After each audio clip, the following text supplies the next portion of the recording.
Pourquoi le collège n'accepte-t-il plus leurs enfants? Les parents attendent des réponses. En cause une fissure détectée sur le plancher du premier étage. Elle peut être récente, elle peut être ancienne. On n'a pas d'histoire et on peut pas justifier si elle va évoluer ou pas évoluer.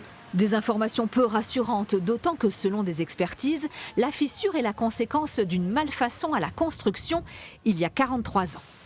Je trouve quand même énorme une fissure que visiblement même les élèves ont vue et personne n'a bougé. Donc je veux bien qu'il y ait la compétence département, éducation nationale, je le comprends complètement. Mais d'un autre côté, personne n'a jamais rien vu, il n'y a jamais personne qui a fait de l'entretien, il n'y a jamais personne qui a rien dit, ça me paraît quand même énorme.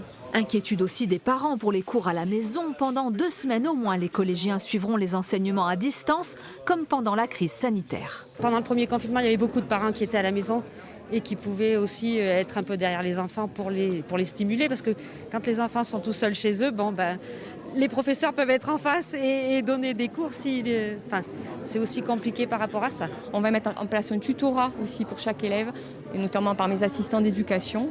Voilà, pour assurer, effectivement, une maman était inquiète, elle avait peur de laisser son enfant tout seul. Voilà, on va faire un suivi téléphonique, et puis des visios aussi. Mais la question prédominante, c'est combien de temps?